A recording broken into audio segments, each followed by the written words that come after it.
श्री शिवाय नमस्तुभ्यम। आप सभी लोग जानते हैं कि जैसे ही सर्दियों का मौसम शुरू होता है तो सभी माता बहनों के मन में, सभी लोगों के मन में, बुजुर्गों के मन में, बच्चों के मन में यह प्रश्न जरूर आता है कि बाथरूम या शौच जाने के बाद हम दिया बाती कैसे करें। क्योंकि कई सारी माताएं बहनें रोज सुबह शाम अपने घर में दिया और बाती करती हैं। कभी कभार बुजुर्ग भी दिया बाती करते हैं और कभी कभार बच्चे भी करते हैं। यह प्रश्न विशेष रूप से सभी लोगों के मन में सर्दियों के मौसम में ही आता है, क्योंकि सर्दियों के मौसम में पानी बहुत ठंडा होता है।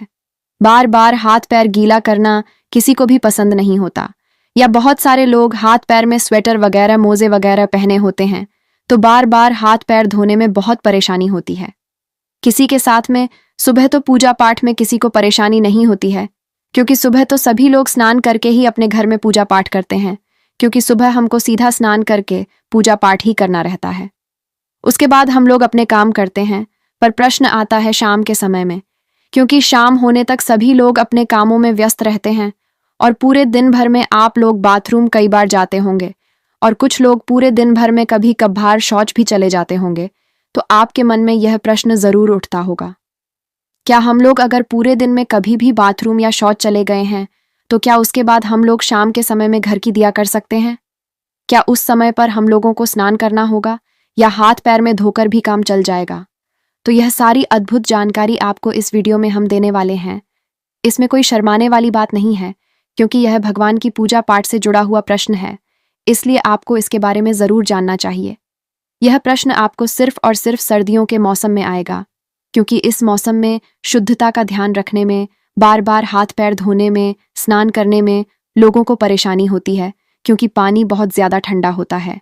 देखिए, आपने सुबह एक बार अपने घर में दिया बाती कर लिया।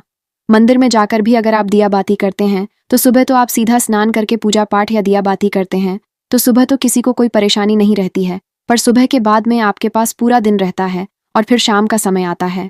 अब शाम होने तक बहुत सारे लोग पूरे दिन भर में बाथरूम जाते हैं, कुछ लोग शौच भी जाते हैं। तो यहाँ पर आपके मन में अशुद्धि आ जाती है, यानी कि आपका शरीर उस समय पर अशुद्ध हो जाता है जब जब आप बाथरूम जाते हो या शौच जाते हो। इसके बाद अब आप अपने घर में सीधा दिया या बाटी करने के लिए नहीं जा सकते।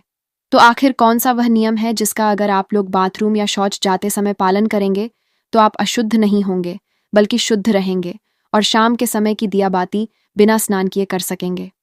महाराज, सबसे पहले यह जो नियम है, विशेष रूप से माताएं बहनें इसका पालन करें, क्योंकि ज्यादातर घर की माताएं बहनें ही शाम के समय की दिया बाती करती हैं। सर्दियों के समय में आप पूरे दिन भर में जब भी बाथरूम जाती हैं तो उस समय के लिए सबसे पहले आप नियम सुन लीजिए। उसके बाद हम आपको शौच का नियम बताएंगे। सुबह स्नान करने के बाद, पूजा पाठ करने के बाद आप पूरे दिन भर में जब भी बाथरूम जाती हैं तो आप लोगों को बाथरूम से आने के बाद मात्र यह 3 काम करने हैं। ये 3 काम करने के बाद आप शुद्ध रहेगी और शाम के समय की दिया बाती भी कर सकेंगे। सबसे पहले जब आप बाथरूम जाएं तो बाथरूम से लौटने के बाद आप सबसे पहले अपने हाथों को धोएं, अपने पैरों को धोएं। उसके बाद 3 बार कुल्ला करें। कुल्ला का मतलब है कि अपने मुंह में पानी लें, मुंह को थोड़ा साफ करें और पानी बाहर फेंक दें। यह प्रक्रिया आपको 3 बार करनी होती है, मतलब 3 बार कुल्ला करना रहता है। इसके बाद आखिरी में थोड़ा सा पानी अपने मुंह पर अगर आप लोग मार लेते हैं या एक हाथ गीला करके अपने मुंह पर फेर लेते हैं तो आप पूर्ण रूप से शुद्ध हो जाते हैं। यह नियम सिर्फ माता बहनों के लिए नहीं, बल्कि सभी लोगों के लिए है। चाहे आप बुजुर्ग हो, चाहे आप पुरुष हो, चाहे आप बच्चे हों, अगर आप बाथरूम से लौटने के बाद इस तरीके से यह 3 कार्य करते हैं तो आप पूर्ण रूप से शुद्ध हो जाते हैं। अब आप लोग कहेंगे कि यहाँ पर भी तो हमें पानी का इस्तेमाल करना पड़ रहा है, पर यहाँ पर आपको कम पानी का इस्तेमाल करके हाथ मुंह धोना पड़ रहा है। अन्यथा फिर आपके पास स्नान करने का ही एक आखिरी तरीका बचता है। आप चाहे तो हाथ मुंह धोने के लिए गर्म पानी भी करके रख सकते हैं, इसमें कोई परेशानी नहीं है।